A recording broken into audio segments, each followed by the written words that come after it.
আমার সাথে তাদের সাক্ষাতের আশা পোষণ করে না, তারা বলে, কত ভালো হতো যদি আমাদের কাছে আল্লাহ তাআলার পক্ষ থেকে কোনো ফেরেশতা নাজিল করা হতো, অথবা আমরা যদি আমাদের মালিককে নিজেদের চোখে দেখতে পেতাম।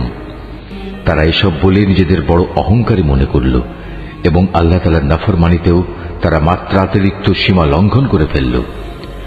যেদিন সত্যি সত্যি তারা সে ফেরেশতাদের দেখবে, তখন কিন্তু অপরাধীদের জন্য সেদিন কোনো সুসংবাদ থাকবে না, বরং তারা বলবে, হে আল্লাহ, আযাবের এই ফেরেশতাদের থেকে আমরা পানা চাই, পানা চাই।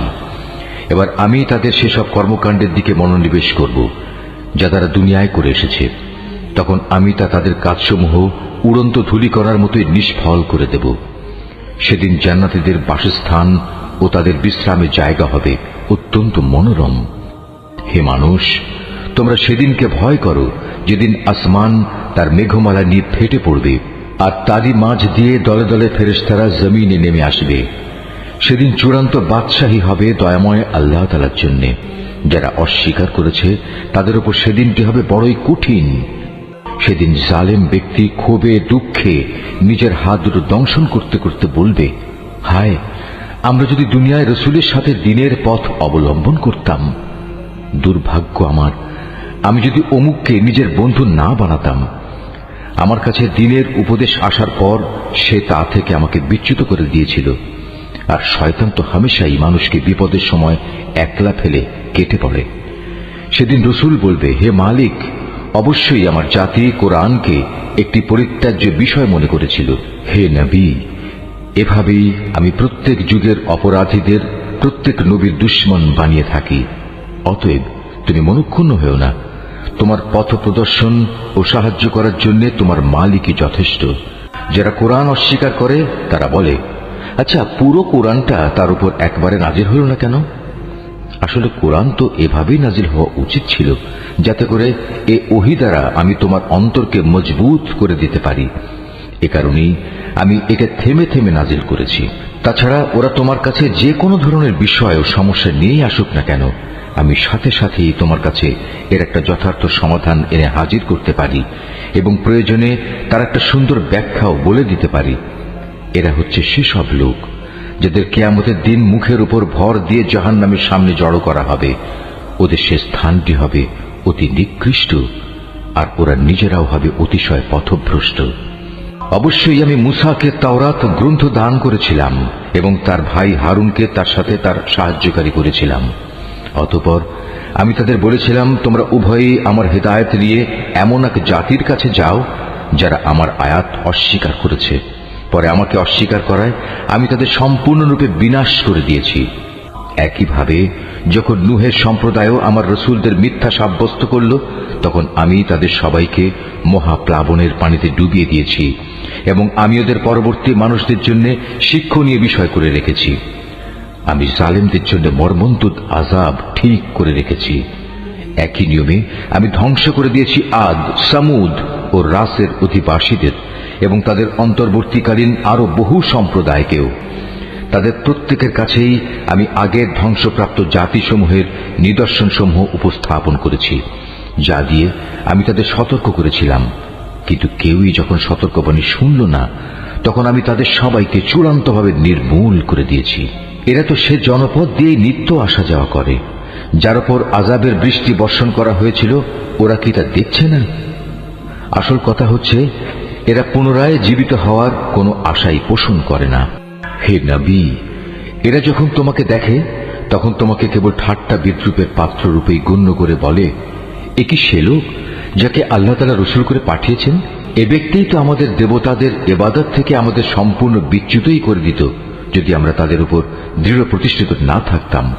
হ্যাঁ, তারা যখন আল্লাহ তাআলার আযাব স্বচক্ষে দেখতে পাবে, তখন ভালো করে জানতে পারবে কে তোমাদের মাঝে বেশি পথভ্রষ্ট ছিল। হে নবী, তুমি কি সে ব্যক্তির অবস্থা দেখোনি যে তার কামনা বাসনাকে নিজের মাবুদ বানিয়ে নিয়েছে? তুমি কি তার মতো ব্যক্তিকে সঠিক পথে আনার কোন দায়িত্ব নিতে পারো? হে নবী, তুমি কি সত্যি মনে করো তাদের অধিকাংশ লোক তোমার কথা শোনে কিংবা এর মর্ম বোঝে? আসলে ওরা হচ্ছে পশুর মতো, বরং কোনো কোনো ক্ষেত্রে তারা আরো বেশি বিভ্রান্ত। হে নবী, তুমি কি তোমার মালিকের কুদরতের দিকে তাকিয়ে দেখো না কিভাবে তিনি ছায়াকে সর্বত্র বিস্তার করে রেখেছেন? তিনি ইচ্ছা করলে তা তো একই স্থানে স্থায়ী করে রাখতে পারতেন। অতঃপর আমি কিন্তু সূর্যকে তার উপর একটি স্থায়ী নির্ঘণ্ট বানিয়ে রেখেছি। পরে আমি ধীরে ধীরে তাকে আমার দিকে গুটিয়ে আনব। আল্লাহ তাআলাই তোমাদের জন্য রাতকে আবরণ, ঘুমকে আরাম ও দিনকে জেগে ওঠার সময় করে দিয়েছেন।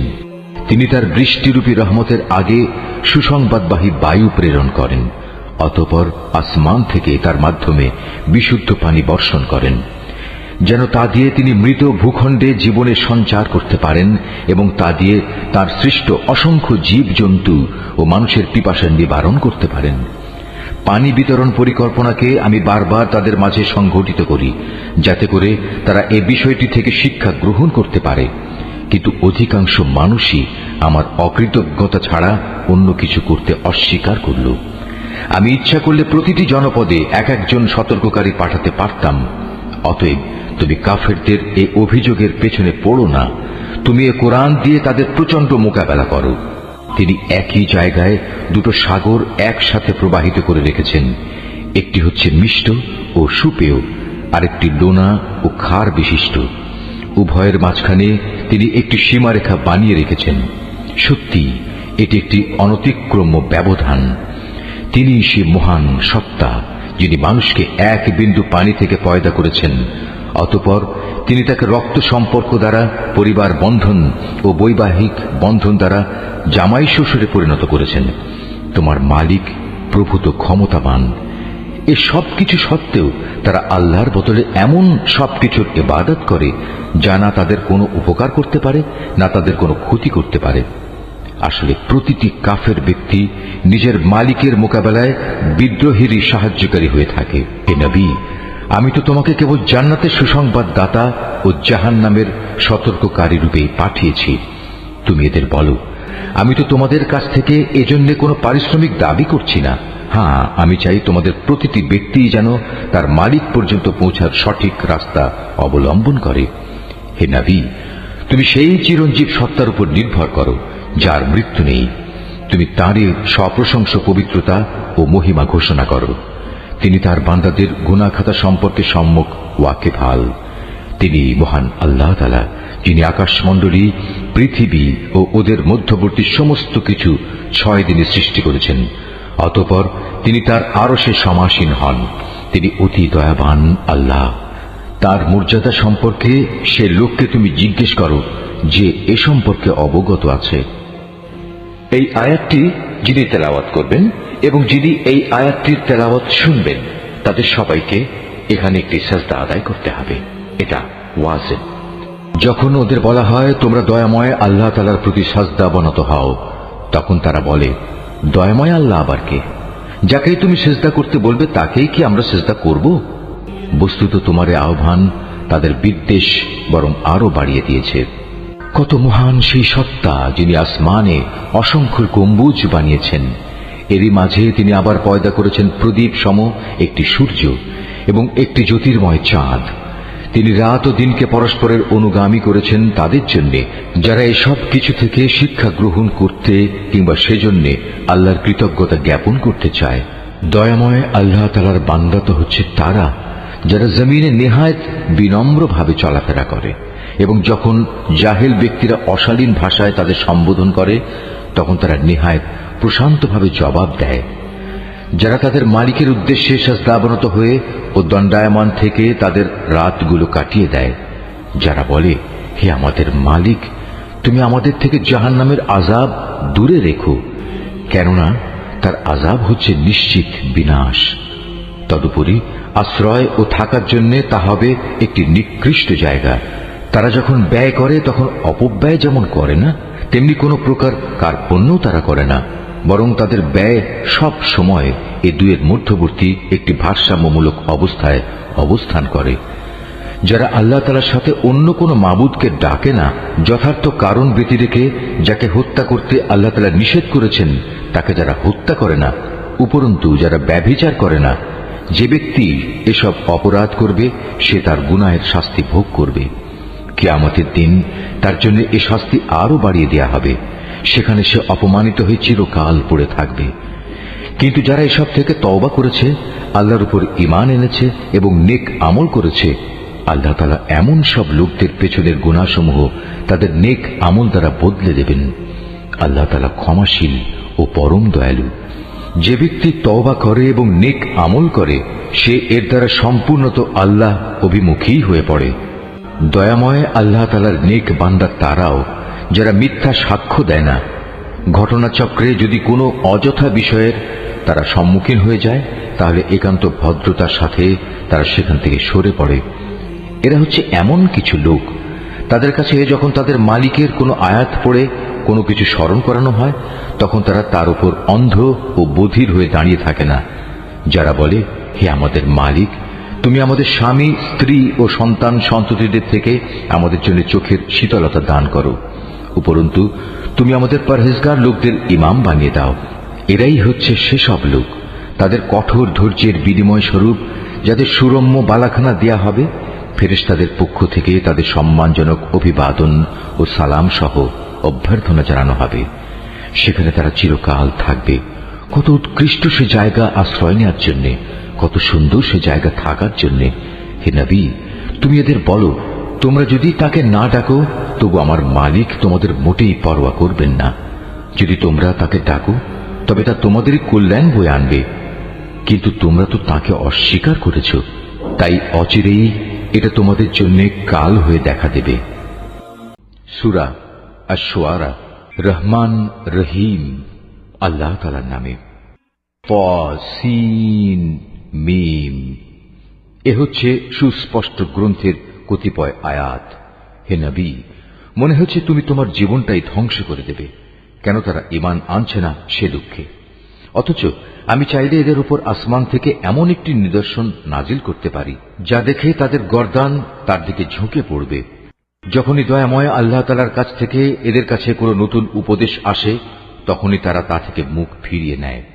এরা যেহেতু আল্লাহর আযাব অস্বীকার করেছে, তাই অচিরেই তাদের কাছে সে আযাবের প্রত্যক্ষ বিবরণ এসে হাজির হবে, যা নিয়ে তারা ঠাট্টা বিদ্রূপ করত। এরা কি জমিনের দিকে নজর করে দেখে না আমি কত কত ধরনের উৎকৃষ্ট জিনিসপত্র তাতে উৎপাদন করাই? নিশ্চয়ই এর মাঝে আমার সৃষ্টি কৌশলের নিদর্শন ছড়িয়ে আছে, কিন্তু তাদের অধিকাংশ মানুষ তা বিশ্বাসই করে না। তোমার মালিক অবশ্যই পরাক্রমশালী ও পরম দয়ালু।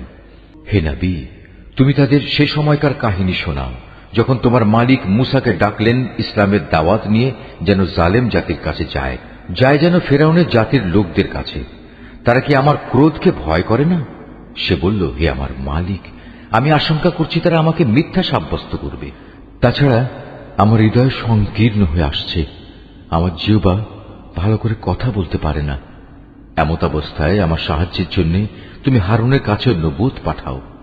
তাছাড়া আমার উপর তাদের আগে থেকেই একটা অপরাধের অভিযোগ আছে, তাই আমি ভয় করছি এখন তারা সে অভিযোগে আমাকে মেরেই ফেলবে। আল্লাহ তাআলা বললেন, না, তা কখনো হবে না। আমার আয়াত নিয়ে তোমরা উভয়ই তার কাছে যাও, আমি তো তোমাদের সাথেই আছি, আমি সবকিছু শুনতে পাই। তোমরা দুজন যাও ফেরাউনের কাছে, অতঃপর তোমরা তাকে বলো, আমরা সৃষ্টিকুলের মালিক আল্লাহ তাআলার প্রেরিত রাসূল, তুমি বনী ইসরায়েলদের আমাদের সাথে যেতে দাও। ফেরাউন এসব শুনে বলল, হে মূসা, আমি কি তোমাকে আমাদের তত্ত্বাবধানে রেখে লালন পালন করিনি? তুমি কি জীবনে বেশ কয়েকটি বছর আমাদের মধ্যে অতিবাহিত করনি? তখন তোমরা যা কিছু করার ছিল তা তুমি ঠিক মতোই করেছ। তুমি তো দেখছি ভারী অকৃতজ্ঞ মানুষ। বলল, হ্যাঁ, আমি তখন সে কাজটি একান্ত না জানা অবস্থায় করে ফেলেছি। অতঃপর যখন আমি তোমাদের কাছ থেকে প্রতিশোধের ব্যাপারে ভয় পেয়ে গেলাম, তখন আমি তোমাদের এখান থেকে পালিয়ে গেলাম। তারপর আমার মালিক আমাকে বিশেষ জ্ঞান দান করলেন এবং আমাকে রসুলদের দলে সামিল করলেন। আর তুমি তোমার রাজ পরিবারের সে অনুগ্রহ, যার বোঝা তুমি আজ আমার উপর রাখার প্রয়াস পেলে, তার মূল কারণ এটাই ছিল যে তুমি বনী ইসরায়েলদের নিজের গোলাম বানিয়ে রেখেছিলে। ফেরাউন বলল, সৃষ্টিকুলের মালিক আবার কে? বলল, তিনি হচ্ছেন আসমান সমূহ ও জমিনের এবং এ উভয়ের মধ্যবর্তী স্থানে যা কিছু আছে তার সব কিছুর মালিক। কত ভালো হতো যদি তোমরা বিশ্বাস করতে। ফেরাউন তার আশেপাশে যারা বসা ছিল তাদের বলল, তোমরা কি শুনছ মূসা কি বলছে? সে বলল, তিনি তোমাদের মালিক এবং তোমাদের পূর্বপুরুষদেরও মালিক। ফিরআউন তার দলবলকে বলল, তোমাদের কাছে পাঠানো তোমাদের রসুল হচ্ছে আসলেই এক বদ্ধ পাগল। সে বলল, তিনি পূর্ব পশ্চিম উভয় দিকের মালিক, আরো মালিক এদের উভয়ের মাঝখানে যা কিছু আছে সে সব কিছুরও। কত ভালো হতো যদি তোমরা অনুধাবন করতে। সে বলল, হে মুসা, যদি তুমি আমাকে বাদ দিয়ে অন্য কাউকে মাবুদ হিসেবে গ্রহণ করো তাহলে আমি অবশ্যই তোমাকে জেলে ভরব। সে বলল, আমি যদি তোমার সামনে নবুয়তের সুস্পষ্ট কোনো দলিল প্রমাণ হাজির করি তবুও কি তুমি এমনটি করবে? সে বলল, যাও নিয়ে এসো সে দলিল প্রমাণ, যদি তুমি তোমার দাবিতে সত্যবাদী হও। অতঃপর সে তার লাঠি জমিনে নিক্ষেপ করল। তৎক্ষণাৎ তা একটি দৃশ্যমান অজগর হয়ে গেল। দ্বিতীয় নিদর্শন হিসেবে সে বগল থেকে তার হাত বের করল, সাথে সাথেই তা দর্শকদের সামনে চমকাতে লাগল। ফিরআউন তার আশেপাশে উপবিষ্ট দরবারের বড় আমলাদের বলল, হে তো দেখছি আসলে একজন সুদক্ষ জাদুকর। সে তার জাদুর শক্তি দিয়ে তোমাদের দেশ থেকে তোমাদেরই বের করে দিতে চায়। বলো, এখন তোমরা আমাকে এ ব্যাপারে কি পরামর্শ দেবে? তারা বলল, আমাদের মতে তুমি তাকেও তার ভাইকে কয়েকদিনের অবকাশ দাও এবং এ সুযোগে তুমি শহরে বন্দরে জাদুকরদের নিয়ে আসার ফরমান দিয়ে সংগ্রাহকদের পাঠিয়ে দাও। তাদের বলে দাও তারা যেন প্রতিটি সুদক্ষ জাদুকরকে তোমার সামনে এনে হাজির করে। অতঃপর একটি নির্দিষ্ট দিনে একটি নির্দিষ্ট সময়ে দেশের সব জাদুকরদের একত্রিত করা হল। সাধারণ মানুষদের জন্যও শাহী ফরমান জারি করে বলা হল তারাও যেন সেখানে একত্রিত হয়। এ আশা নিয়ে আজ সবাই আসবে যে যদি জাদুকররা আজ বিজয়ী হয় তাহলে আমরা মুসাকে বাদ দিয়ে তাদের অনুসরণ করতে পারব। তারা ফিরআউনের সামনে এসে বলল, আমরা যদি আজ জয়লাভ করি তাহলে আমাদের জন্য পর্যাপ্ত পুরস্কার থাকবে তো? সে বলল, হ্যাঁ, তা তো অবশ্যই। তেমন অবস্থায় তোমরাই তো হবে আমার ঘনিষ্ঠ জন। মোকাবেলা শুরু হয়ে গেলে মুসা তাদের বলল, হ্যাঁ, তোমরাই আগে নিক্ষেপ করো যা কিছু তোমাদের কাছে নিক্ষেপ করার আছে। অতঃপর তারা তাদের রশি ও লাঠি মাটিতে ফেলল এবং তারা বলল, ফিরআউনের ইজ্জতের কসম, আজ অবশ্যই আমরা বিজয়ী হব। তারপর মুসা তার হাতের লাঠি জমিনে নিক্ষেপ করল। সহসা তা এক বিশাল অজগর হয়ে তাদের জাদুর অলীক সৃষ্টিগুলোকে গ্রাস করতে লাগল। অতঃপর ঘটনার আকস্মিকতা জাদুকরদের সাজদা অবনত করে দিল। তারা বলল, আমরা সৃষ্টিকুলের মালিকের উপর ঈমান আনলাম মুসা ও হারুনের মালিকের উপর। এতে ক্রোধান্বিত হয়ে সে ফিরআউন বলল, এ কি, আমি তোমাদের কোন রকম অনুমতি দেওয়ার আগেই তোমরা তার মালিকের উপর ঈমান এনে ফেললে? আমি বুঝতে পারছি আসলে এ হচ্ছে তোমাদের সবচেয়ে বড় গুরু। এই তোমাদের সবাইকে জাদু শিক্ষা দিয়েছে। অতি সত্বর তোমরা তোমাদের অবস্থা জানতে পারবে। আমি তোমাদের হাত ও পা বিপরীত দিক থেকে কেটে দেব। অতঃপর আমি তোমাদের সবাইকে একে একে শুলে চড়াবো। তারা বলল, এতে আমাদের কোনো ক্ষতি নেই। তুমি যাই করো, আমরা তো একদিন আমাদের মালিকের কাছেই ফিরে যাব। আমরা আশা করব সেদিন আমাদের মালিক আমাদের জাদু সংক্রান্ত এসব গুনাহখাতা মাফ করে দেবেন, কেননা আমরাই এ দলের মাঝে সবার আগে ঈমান এনেছি। রুকু 4। অতঃপর আমি মুসার কাছে ওহী পাঠিয়ে বললাম, রাত থাকতে থাকতেই তুমি আমার বান্দাদের নিয়ে এ জনপদ থেকে বেরিয়ে যাও। সাবধান থেকো, ফিরআউনের পক্ষ থেকে তোমাদের অবশ্যই অনুসরণ করা হবে। ইতিমধ্যে ফিরআউন সৈন্য জড়ো করার জন্য শহরে বন্দরে সংগ্রাহক পাঠিয়ে দিল। সে বলল, এরা তো হচ্ছে একটি ক্ষুদ্র দল মাত্র। এরা আমাদের অনেক ক্রোধের উদ্রেক ঘটিয়েছে, অথচ এদের মোকাবেলায় আমরা হচ্ছে একটি সম্মিলিত সেনাবাহিনী। আমি ধীরে ধীরে এবার তাদের উদ্যানমালা ও ঝর্ণাধারা সমূহ থেকে বের করে আনলাম তাদের সঞ্চিত ধনভাণ্ডার ও সুরম্য প্রাসাদ সমূহ থেকে। এভাবেই ঘটনাটা সংঘটিত হল। আমি বনী ইসরায়েলদের ফিরআউন ও তাদের লোকজনদের ফেলে আসা জিনিসপত্রের মালিক বানিয়ে দিলাম। তারা সূর্যোদয়ের প্রাক্কালেই তাদের পশ্চাৎ ধাবন করল। এক পর্যায়ে যখন একদল আরেক দলকে দেখে ফেলল, তখন মুসার সাথীরা বলে উঠল, আমরা বুঝি এখনই ধরা পড়ে যাব। সে বলল, না, কিছুতেই নয়। আমার সাথে অবশ্যই আমার মালিক রয়েছেন। তিনি আমাকে এই সংকট থেকে বেরিয়ে যাবার একটা পথ অবশ্যই বাতলে দেবেন। অতঃপর আমি এই বলে মুসার কাছে ওহী পাঠালাম, তুমি তোমার লাঠি দ্বারা সমুদ্রে আঘাত হানো। মুসা তার লাঠি সমুদ্রে ফেলার পর তা ফেটে দুভাগ হয়ে গেল এবং এর প্রতিটি ভাগ এত বড় ছিল যেমন উঁচু উঁচু একটা পাহাড়। এবার আমি অপর দলটিকে এই জায়গার কাছে নিয়ে এলাম। ঘটনার সমাপ্তি এভাবে হল। আমি মূসা ও তার সকল সাথীকে ফেরাউন থেকে উদ্ধার করলাম। অতঃপর আমি অপর দলটিকে সাগরে ডুবিয়ে দিলাম। অবশ্যই এ ঘটনার মাঝে শিক্ষার নিদর্শন আছে, কিন্তু তাদের অধিকাংশ মানুষ তো আল্লাহ তাআলার উপর ঈমানই আনে না। তোমার মালিক অবশ্যই পরাক্রমশালী ও পরম দয়ালু। হে নবী, তুমি ওদের কাছে ইব্রাহিমের ঘটনাও বর্ণনা করো, যখন সে তার পিতা ও তার জাতির লোকদের এ মর্মে জিজ্ঞেস করেছিল, তোমরা সবাই কার ইবাদত করো? তারা বলল, হ্যাঁ, আমরা মূর্তির ইবাদত করি। নিষ্ঠার সাথেই আমরা তাদের ইবাদতে মগ্ন থাকি। সে বলল, বলতো, তোমরা যখন তাদের ডাকো, তারা কি তোমাদের কোনো কথা শুনতে পায়? অথবা তারা কি তোমাদের কোনো উপকার করতে পারে, কিংবা পারে কি তোমাদের কোনো ক্ষতি করতে? তারা বলল, না, তা পারে না, তবে আমরা আমাদের বাপদাদাদের এরূপে এদের ইবাদত করতে দেখেছি। সে বলল, তোমরা কি কখনো তাদের ব্যাপারটা একটু চিন্তা ভাবনা করে দেখেছ, যাতে তোমরা ইবাদত করো? তোমরা নিজেরা যেমনি করছো, তোমাদের আগের লোকেরাও তেমনি করেছে। এভাবে যাদের ইবাদত করা হচ্ছে, তারা সবাই হচ্ছে আমার দুশমন। তবে সৃষ্টিকুলের মালিক ছাড়া তিনি আমার বন্ধু। তিনি আমাকে পয়দা করেছেন, অতঃপর তিনি আমাকে অন্ধকারে চলার পথ দেখিয়েছেন। তিনি আমাকে আহার্য দেন, তিনি আমার পানীয় সরবরাহ করেন। আর আমি যখন রোগাক্রান্ত হই, তখন তিনি আমাকে রোগ মুক্ত করেন। তিনি আমার মৃত্যু ঘটাবেন, তিনি আমাকে আবার নতুন জীবন দেবেন।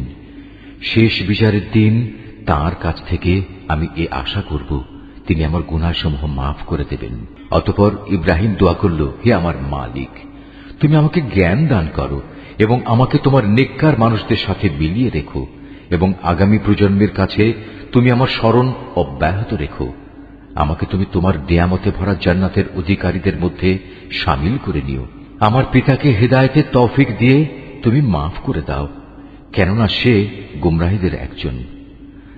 আমাকে তুমি সেদিন অপমানিত করো না, যেদিন সব মানুষদের পুনরায় জীবন দেয়া হবে। সেদিন তো কারো ধন সম্পদ কাজে লাগবে না, না সন্তান সন্ততি কারো কাজে আসবে। অবশ্য যে আল্লাহর কাছে একটি বিশুদ্ধ অন্তর নিয়ে হাজির হবে, তার কথা আলাদা।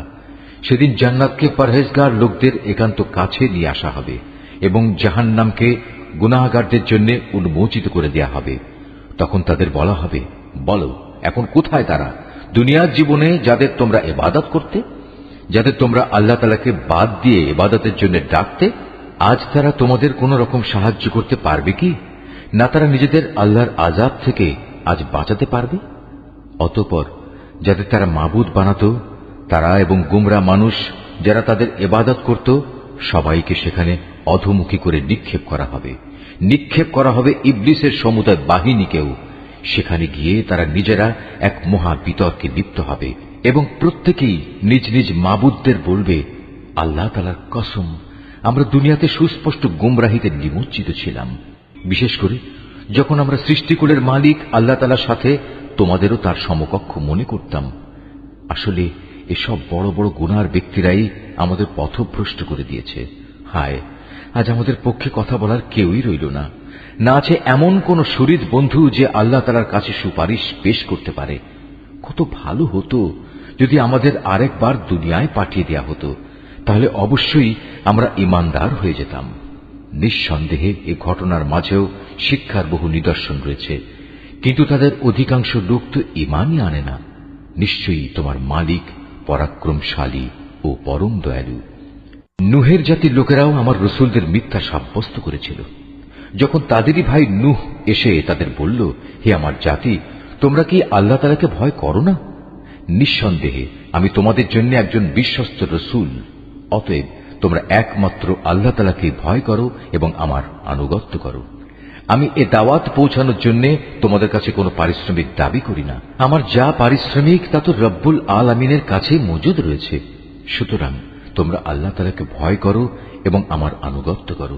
তারা বলল, আমরা কিভাবে তোমার উপর ঈমান আনব, যখন আমরা দেখতে পাচ্ছি কতিপয় নিচু লোক তোমার আনুগত্য স্বীকার করে নিয়েছে। সে বলল, ওরা কে কি কাজ করে তা আমার জানার বিষয় নয়। তাদের কাজের হিসাব গ্রহণ করা আমার দায়িত্ব নয়। এটা তো সম্পূর্ণ আমার মালিকের ব্যাপার। কত ভালো হতো এ কথাটা যদি তোমরাও বুঝতে পারতে। এটা আমার কাজ নয় যে যারা ঈমান আনবে নিম্নমানের মানুষ হওয়ার কারণে আমি তাদের আমার কাছ থেকে তাড়িয়ে দেব। আমি তো একজন সতর্ককারী ছাড়ার কিছুই নই। তারা বলল, হে নূহ, যদি তুমি এই কাজ থেকে ফিরে না আসো তাহলে তোমাকে পাথর মেরে হত্যা করা হবে। সে বলল, হে আমার মালিক, তুমি দেখতে পাচ্ছ কিভাবে আমার জাতি আমাকে মিথ্যাবাদী সাব্যস্ত করল। তুমি আমার এবং তাদের মাঝে একটা ফয়সালা করে দাও। তুমি আমাকে এবং আমার সাথে যেসব ইমানদার মানুষরা আছে তাদের সবাইকে এদের ফিতনা থেকে উদ্ধার করো। আমি তার দোয়া কবুল করলাম। তাকে এবং তার সঙ্গী সাথী যারা ভরা নৌকায় তার সাথে আরোহী ছিল তাদের মহাপ্লাবন থেকে বাঁচিয়ে দিলাম। অতঃপর অবশিষ্ট লোকদের আমি ডুবিয়ে দিলাম। এ ঘটনার জন্যেও একটি শিক্ষণীয় নিদর্শন আছে, কিন্তু এদের মধ্যে অধিকাংশ লোক তো ঈমানই আনে না। অবশ্যই তোমার মালিক, তিনি তো মহাপরাক্রমশালী এবং পরম দয়ালু। আদ সম্প্রদায়ের লোকেরাও তাদের রসুলদের মিথ্যা প্রতিপন্ন করেছিল। যখন তাদেরই একজন শুভাকাঙ্ক্ষী ভাই এসে তাদের বলল, হে আমার জাতির লোকেরা, এ কি হলো তোমাদের? তোমরা কি আল্লাহ তাআলাকে ভয় করবে না? আমি হচ্ছে তোমাদের জন্য একজন বিশ্বস্ত রসুল। অতএব তোমরা আল্লাহ তাআলাকে ভয় করো এবং আমার আনুগত্য করো। আমি তো এই কাজের জন্য তোমাদের কাছে কোনো প্রতিদান চাই না। আমার প্রতিদান তো রব্বুল আলামিন আল্লাহ তাআলার কাছে মজুদ রয়েছে। তোমরা প্রতিটি উঁচু স্থানের স্মৃতিসৌধ হিসেবে বড় বড় ঘর বানিয়ে নিচ্ছ, যা তোমরা একান্ত অপচয় হিসেবেই করছ। এমন নিপুণ শিল্পকর্ম দিয়ে প্রাসাদ বানাচ্ছ যা দেখে মনে হয় তোমরা বুঝি এ পৃথিবীতে চিরদিন থাকবে। অপরদিকে তোমরা যখন কার উপর আঘাত হানো, সে আঘাত হানো অত্যন্ত নিষ্ঠুর স্বেচ্ছাচারী হিসেবে। অতএব তোমরা আল্লাহ তাআলাকে ভয় করো এবং আমার আনুগত্য করো। তোমরা ভয় করো তাকে, যিনি তোমাদের এমন সবকিছু দিয়ে সাহায্য করেছেন যা তোমরা ভালো করেই জানো। তিনি চতুষ্পদ জন্তু জানোয়ার সন্তান সন্ততি দিয়ে তোমাদের সাহায্য করেছেন সুরম্য উদ্যানমালা ও ঝর্ণা ধারা দিয়ে। সত্যি আমি এসব অকৃতজ্ঞ আচরণের কারণে তোমাদের জন্য একটি কঠিন দিনের শাস্তির ভয় করছি। তারা বলল, হে নবী, তুমি আমাদের কোনো উপদেশ দাও কিংবা না দাও, উভয়টাই আমাদের জন্য সমান। তোমার এসব কথা আগের লোকদের নিয়ম নীতি ছাড়া আর কিছু নয়। আসলে আমরা কখনো আযাব প্রাপ্ত হব না। অতঃপর তারা তাকে মিথ্যা সাব্যস্ত করল। আমিও তাদের সম্পূর্ণ ধ্বংস করে দিলাম। মূলত এই ঘটনার মাঝেও রয়েছে শিক্ষণীয় নিদর্শন। তা সত্ত্বেও এদের অধিকাংশ মানুষ ঈমান আনে না। নিশ্চয়ই তোমার মালিক পরাক্রমশালী, পরম দয়ালু। এভাবে সামুদ জাতীয় তাদের রসুলদের মিথ্যা প্রতিপন্ন করেছিল। যখন তাদেরই এক ভাই সালেহ তাদের বলেছিল, তোমাদের এ কি হলো? তোমরা কি আল্লাহ তাআলাকে ভয় করবে না? নিঃসন্দেহে আমি তোমাদের জন্য একজন বিশ্বস্ত রসুল। অতএব তোমরা আল্লাহ তাআলাকে ভয় করো এবং আমার আনুগত্য করো। আমি তো তোমাদের কাছে এ কাজের জন্য কোন রকম পারিশ্রমিক দাবি করছি না যে এ ভয়ে তোমরা আমাকে অমান্য করবে। আমার যা কিছু পারিশ্রমিক তা তো সৃষ্টিকুলের মালিক আল্লাহর কাছে মজুদ রয়েছে। তোমরা কি ধরেই নিয়েছ এ দুনিয়ার মাঝে যা কিছু ভোগের উপকরণ রয়েছে তার মধ্যে নিরাপদে বাস করার জন্য তোমাদের এমনি ছেড়ে দেয়া হবে? নিরাপদ থাকবে তোমরা এ উদ্যানমালা ও এ ঝর্ণাধারার মধ্যে? শস্য ক্ষেত্র, এ নাজুক ও ঘন গোছা বিশিষ্ট খেজুর বাগিচার মধ্যেও কি তোমরা সত্যি নিরাপদ থাকতে পারবে? তোমরা যে নিপুণ শিল্প দ্বারা পাহাড় কেটে রংচং করে বাড়ি বানাও, তাতে কি তোমরা চিরদিন থাকতে পারবে? ওর কোনোটাতেই যখন তোমরা নিরাপদ নও, তখন তোমরা আল্লাহ তাআলাকে ভয় করো এবং আমার আনুগত্য করো। সেসব সীমা লঙ্ঘনকারী মানুষদের কথা শুনো না, যারা আল্লাহর জমিনে শুধু বিপর্যয় সৃষ্টি করে এবং কখনো সমাজের সংশোধন করে না। এসব শুনে তারা বলল, হে সালেহ, আসলেই তুমি হচ্ছে একজন জাদুগ্রস্ত ব্যক্তি। তুমি তো আমাদেরই মতো একজন মানুষ।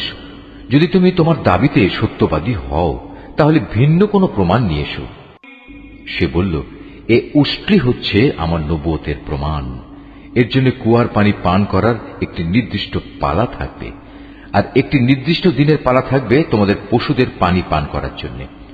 কখনো একে কোন রকম দুঃখ ক্লেশ দেওয়ার উদ্দেশ্যে স্পর্শও করো না, নতুবা বড় কঠিন দিনের আযাব তোমাদের পাকড়াও করবে। অতঃপর পায়ের নলি কেটে তারা সেটিকে হত্যা করল। তখন কঠিন শাস্তি দেখে তারা ভীষণভাবে অনুতপ্ত হল। অতঃপর আল্লাহ তাআলার শাস্তি এসে তাদের গ্রাস করল। এ ঘটনার মাঝেও রয়েছে আল্লাহ তাআলার বিশেষ নিদর্শন। কিন্তু তাদের অধিকাংশ মানুষ তো ঈমানই আনে না।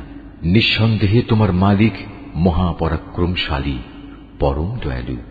একইভাবে লুতের জাতীয় আল্লাহ রসুলদের অস্বীকার করেছে। যখন তাদের ভাই লুত এসে তাদের বলল, এ কি হলো তোমাদের? তোমরা কি আল্লাহর আযাবকে ভয় করবে না? নিঃসন্দেহে আমি হচ্ছি তোমাদের জন্য একজন বিশ্বস্ত রসুল। অতএব তোমরা আল্লাহ তাআলাকে ভয় করো এবং আমার আনুগত্য করো। আমি তো এ কাজের জন্য তোমাদের কাছে কোনো বিনিময় চাচ্ছি না। আমার বিনিময় তো দুনিয়া জাহানের মালিক আল্লাহর দরবারেই মজুদ রয়েছে। এ কি হলো তোমাদের? জৈবিক প্রয়োজন পূরণের জন্য তোমরা দুনিয়ার পুরুষগুলোর কাছেই যাও, অথচ তোমাদের মালিক তোমাদের এ প্রয়োজনের জন্য তোমাদের স্ত্রীদের পয়দা করে রেখেছেন। তাদের তোমরা পরিহার করে এর নোংরা কাজে লিপ্ত থাকো। তোমরা আসলেই এক মারাত্মক সীমা লঙ্ঘনকারী জাতি। তারা বলল, হে লূত, যদি তুমি তোমার এসব ওয়াজ নসিহত থেকে নিবৃত না হও তাহলে তুমি হবে বহিষ্কৃতদের একজন। সে বলল, দেখো, আমি তোমাদের এই নোংরা কাজ অত্যন্ত ঘৃণা করি।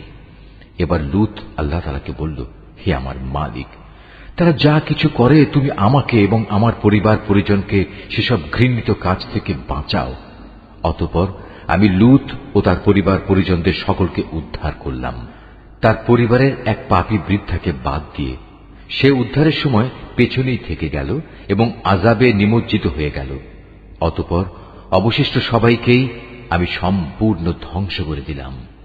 তাদের উপর আমি আযাবের বৃষ্টি বর্ষণ করলাম। যাদের ভীতি প্রদর্শন করা হয়েছিল তাদের জন্য কত নিকৃষ্ট ছিল সেই আযাবের বৃষ্টি। এই ঘটনার মাঝেও রয়েছে শিক্ষণীয় নিদর্শন, কিন্তু তাদের অধিকাংশই ঈমান আনে না। নিঃসন্দেহে তোমার মালিক মহাপরাক্রমশালী, পরম দয়ালু। আইকার অধিবাসীরাও আগত রসুলদের অস্বীকার করেছিল। যখন শোয়েব তাদের বলেছিল, হে আমার জাতি, তোমরা কি আল্লাহ তাআলাকে ভয় করবে না? নিঃসন্দেহে আমি হচ্ছি তোমাদের জন্য একজন বিশ্বস্ত রসুল। সুতরাং তোমরা আল্লাহ তাআলাকে ভয় করো এবং আমার আনুগত্য করো। আমি যে তোমাদের ডাকছি এজন্য আসলে আমি তোমাদের কাছ থেকে কোনো পারিশ্রমিক দাবি করছি না, কারণ আমার পারিশ্রমিক যা তা তো সৃষ্টিকুলের মালিক আল্লাহ তাআলার কাছেই মজুদ রয়েছে। হে মানুষ, মাপের সময় তোমরা পুরোপুরি মেপে দেবে। মাপে কম দিয়ে তোমরা ক্ষতিগ্রস্ত লোকদের দলভুক্ত হয়েও না। ওজন করার সময় পাল্লা ঠিক রেখে ওজন করবে। মানুষদের পাওনা কখনো কম দেবে না এবং দুনিয়ায় খামাখা ফিতনা ফাসাদ সৃষ্টি করো না। ভয় করবে তাকে যিনি তোমাদের এবং তোমাদের আগে যারা গত হয়ে গেছে তাদের সবাইকে সৃষ্টি করেছেন। তারা বলল, হে শোয়েব, তুমি তো দেখছি জাদুগ্রস্ত ব্যক্তিদেরই অন্তর্ভুক্ত। তুমি তো আমাদেরই মতো মানুষ। আমরা মনে করি তুমি মিথ্যাবাদীদেরই অন্তর্ভুক্ত। হ্যাঁ, তুমি যদি নবী হওয়ার দাবিতে সত্যবাদী হও তাহলে যাও, আসমান ভেঙে এর একটি টুকরো আমাদের উপর ফেলে দাও। সে বলল, যা কিছু উদ্ভট দাবি তোমরা করছো আমার মালিক তা ভালো করে জানেন। অতঃপর তারা তাকে মিথ্যা সাব্যস্ত করল। পরিণামে মেঘাচ্ছন্ন দিনের এক ভীষণ আযাব তাদের পাকড়াও করল। এ ছিল সত্যি এক কঠিন আযাব। এই ঘটনার মাঝেও শিক্ষার নিদর্শন আছে, কিন্তু মানুষদের অনেকেই এর উপর ঈমান আনে না। নিঃসন্দেহে তোমার মালিক মহাপরাক্রমশালী ও পরম দয়ালু। হে নবী, অবশ্যই এ কোরআনটা রব্বুল আলামিনের নাজিল করা একটি গ্রন্থ। একজন বিশ্বস্ত ফেরেশতা আমারই আদেশে এটা নাজিল করেছে তোমারই মনের উপর, যাতে করে তুমিও সতর্ককারী নবীদের একজন হতে পারো। একে নাজিল করা হয়েছে সুস্পষ্ট আরবি ভাষায়। আগের উম্মতদের কাছে নাজিল করা কিতাবসমূহে অবশ্যই এটি উল্লিখিত আছে। এটা কি এদের জন্য দলিল নয় যে বনী ইসরায়েলের আলেমরাও এর সম্পর্কে পূর্ণ অবগত আছে?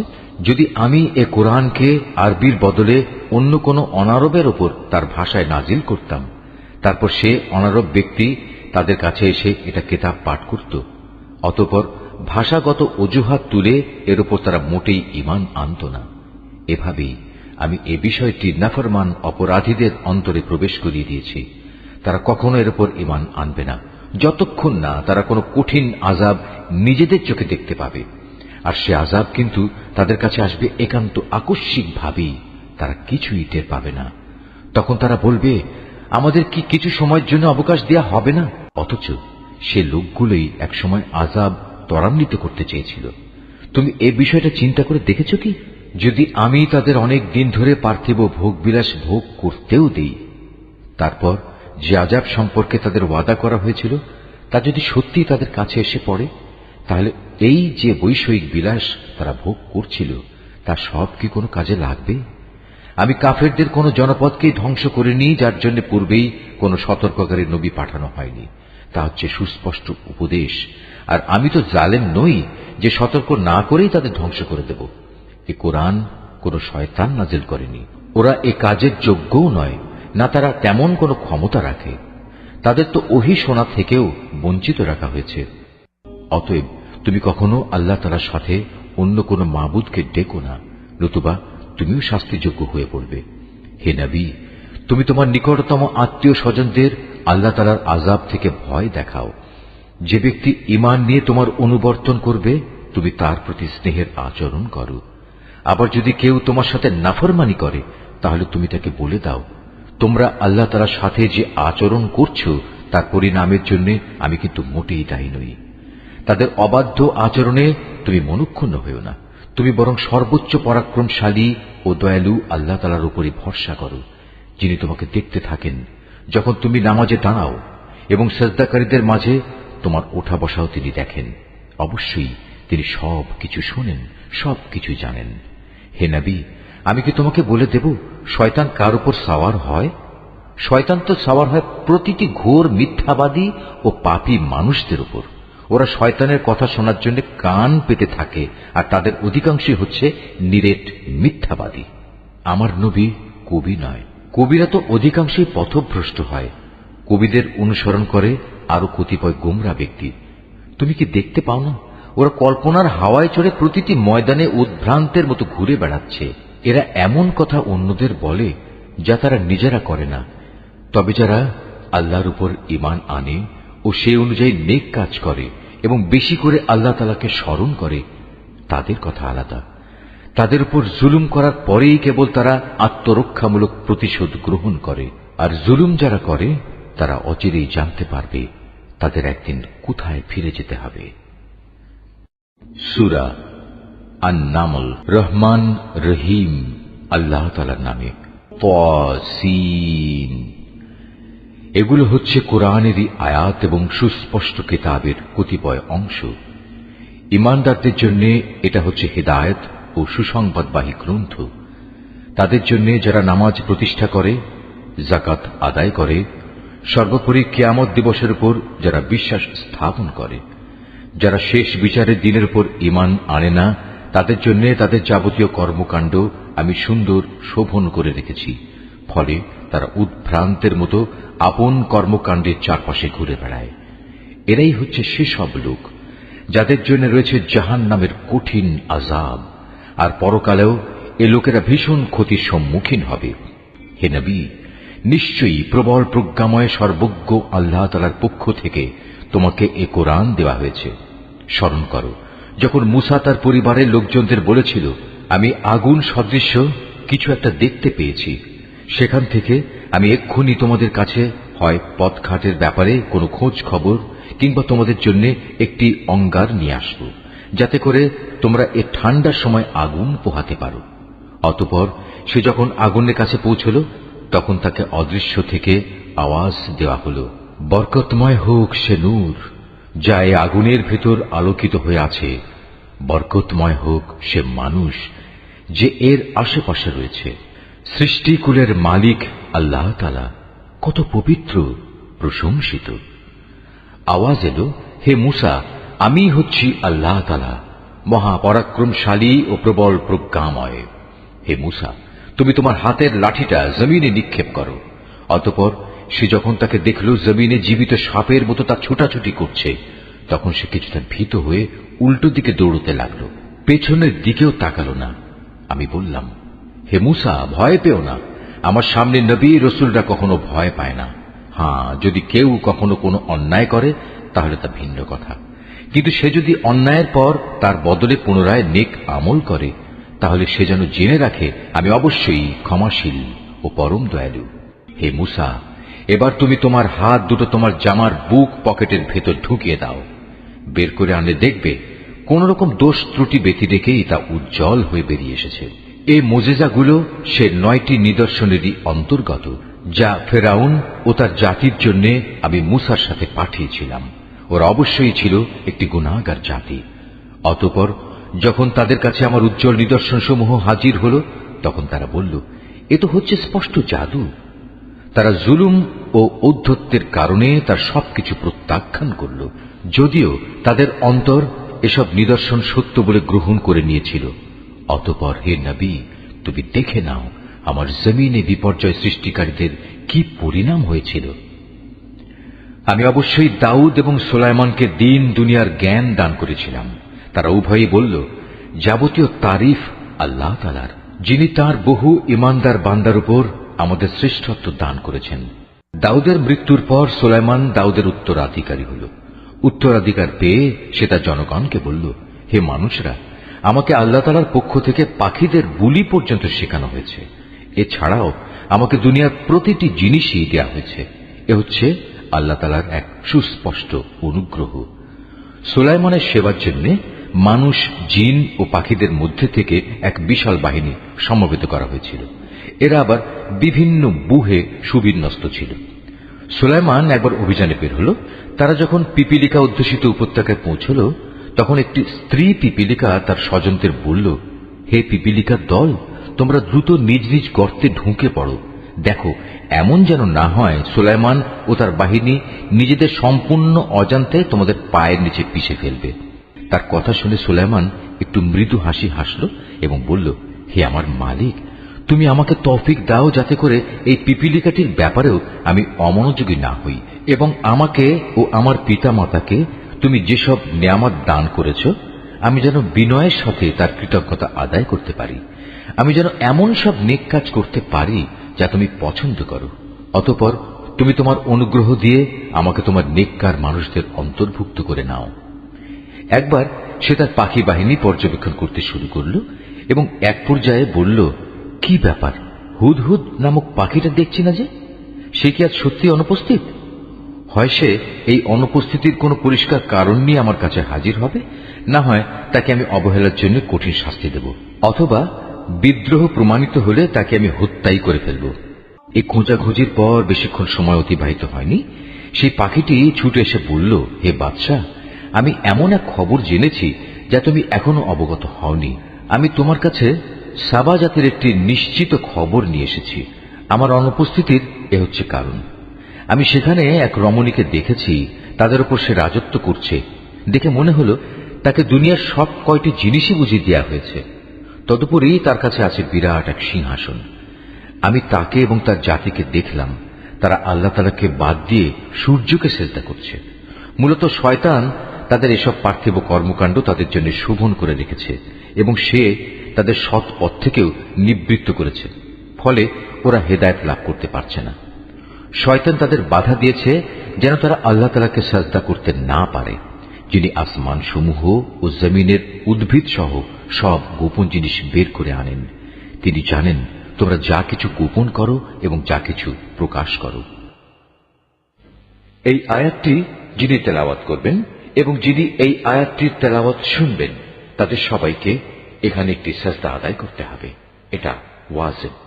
আল্লাহ তাআলা ব্যতীত কোনো মাবুদ নেই। তিনিই হচ্ছেন মহান আরশের অধিপতি। এটা শুনে সে বলল, হ্যাঁ, আমি এক্ষুনি দেখছি। তুমি কি সত্য কথা বলছো, না তুমি মিথ্যাবাদীদের একজন? তুমি আমার এই চিঠি নিয়ে যাও, এটা তাদের উপর অর্পণ করো, তারপর তাদের কাছ থেকে কিছুক্ষণের জন্য সরে থেকো। অতঃপর তুমি দেখো তারা কি উত্তর দেয়। সুলাইমানের চিঠি পেয়ে সাবা জাতির মহিলা সম্রাজ্ঞী পরিষদদের দিকে বলল, হে আমার পারিষদরা, আমার কাছে একটি গুরুত্বপূর্ণ চিঠি পাঠানো হয়েছে। তা এসেছে সুলাইমানের কাছ থেকে এবং তা লেখা হয়েছে রহমান রহিম আল্লাহ তাআলার নামে। চিঠির বক্তব্য হচ্ছে, তোমরা আমার অবাধ্যতা করো না এবং আনুগত্য স্বীকার করে তোমরা আমার কাছে হাজির হও। চিঠি পড়ে সে রানী বলল, হে আমার পারিষদরা, আমার এই বিষয়ে তোমরা আমাকে একটা অভিমত দাও। আমি তো কোনো ব্যাপারে চূড়ান্ত কোনো আদেশ দেই না যতক্ষণ না তোমরা সে সিদ্ধান্তের পক্ষে সাক্ষ্য প্রদান না করো। তারা বলল, এ কথা ঠিক, আমরা অনেক শক্তিশালী ও কঠোর যোদ্ধা, কিন্তু তারপরেও সুলাইমানের সাথে বিদ্রোহের ঝুঁকি নেওয়ার ব্যাপারে সিদ্ধান্ত গ্রহণের চূড়ান্ত ক্ষমতা তো তোমারই হাতে। অতএব চিন্তা করে দেখো, এ পরিস্থিতিতে তুমি আমাদের কি আদেশ দেবে? সে রানী বলল, রাজা বাদশারা যখন কোনো জনপদে বিজয়ীর বেশে প্রবেশ করে তখন তা তছনছ করে দেয়, সেখানকার মর্যাদাবান ব্যক্তিদের অপদস্থ করে ছাড়ে, আর তোমরা দেখবে এরাও ঠিক তাই করবে। আমি বরং সরাসরি হাঁ কিংবা না কোনোটাই না বলে তার কাছে কিছু তোহফা পাঠিয়ে দেখি দূতেরা কি জবাব নিয়ে আসে। সে দূত হাদিয়া নিয়ে যখন সুলাইমানের কাছে এলো তখন সে বলল, তোমরা কি এ ধন সম্পদ পাঠিয়ে তা দিয়ে আমাকে সাহায্য করতে চাও? অথচ আল্লাহ তাআলা যা কিছু আমাকে দিয়েছেন তা তিনি তোমাদের যা দিয়েছেন তার তুলনায় অনেক উৎকৃষ্ট। তোমরা তোমাদের এ উপঢৌকন নিয়ে এতই উৎফুল্ল বোধ করছো? তোমরা বরং এগুলো নিয়ে তাদের কাছে ফিরে যাও যারা তোমাদের পাঠিয়েছে, এবং গিয়ে তাদের বলো, আমি অবশ্যই ওদের মোকাবেলায় এমন এক বাহিনী নিয়ে হাজির হব যার প্রতিরোধ করার শক্তি ওদের নেই, এবং আমি তাদের সে জনপদ থেকে লাঞ্ছিতভাবে বের করে দেব। পরিণামে ওরা সবাই অপমানিত হবে। সে নিজের মন্ত্রণা পরিষদকে বলল, হে আমার পারিষদরা, তারা আমার কাছে আত্মসমর্পণ করতে আসার আগেই তার গোটা সিংহাসন আমার কাছে তুলে নিয়ে আসতে পারে এমন কে এখানে আছে? বিশাল বপু বিশিষ্ট এক জিন দাঁড়িয়ে বলল, তোমরা বর্তমান স্থান থেকে উঠবার আগেই আমি তা তোমার কাছে নিয়ে আসব। এ ব্যাপারে আমি অবশ্যই বিশ্বস্ত ক্ষমতাবান। আরেক জিন, যার কাছে আল্লাহ তাআলার কিতাবের কিছু বিশেষ জ্ঞান ছিল, দাঁড়িয়ে বলল, হে বাদশাহ, তোমার চোখের পলক ফেলার আগেই আমি তা এনে তোমার কাছে নিয়ে আসব। কথা শেষ না হতেই সে যখন দেখল তার সিংহাসন সব কিছু সহ তার সামনেই দাঁড়ানো, তখন সে বলল, এ তো হচ্ছে আসলে আমার মালিকের অনুগ্রহ। এর মাধ্যমে তিনি আমার পরীক্ষা নিতে চান। এর মাধ্যমে তিনি দেখতে চান আমি কি শুকর আদায় করি না নাশকরি করি। মূলত যে ব্যক্তি আল্লাহ তাআলার কৃতজ্ঞতা আদায় করে সে তো করে তার নিজের কল্যাণের জন্যই, আর যে ব্যক্তি তা প্রত্যাখ্যান করে সে যেন জেনে রাখে তোমার মালিক সব ধরনের অভাব থেকে মুক্ত ও একান্ত মহানুভব। সে বলল, তোমরা এবার তার সিংহাসনের আকৃতিটা একটু বদলে দাও, আমরা দেখি সে সত্যি তার টের পায় কিনা, না সেও তাদের দলে সামিল হয়ে যায় যারা পথের দিশা পায় না। অতঃপর যখন সে রানী এলো তখন তাকে জিজ্ঞেস করা হলো, তোমার সিংহাসন কি দেখতে এমন ধরনের ছিল? সে বলল, হ্যাঁ, মনে হয় এই ধরনেরই ছিল। আসলে এই ঘটনার আগেই আমাদের কাছে সঠিক জ্ঞান এসে গেছে এবং আমরা সে মর্মে আত্মসমর্পণ করেছি। তাকে যে জিনিসটি ঈমান আনতে এ যাবৎ বাধা দিয়ে রেখেছিল তা ছিল আল্লাহ তাআলাকে বাদ দিয়ে অন্যের গোলামি করা। তাই এতদিন পর্যন্ত সে ছিল কাফের সম্প্রদায়ের অন্তর্ভুক্ত। অতঃপর তাকে বলা হলো, যাও এবার প্রাসাদে প্রবেশ করো।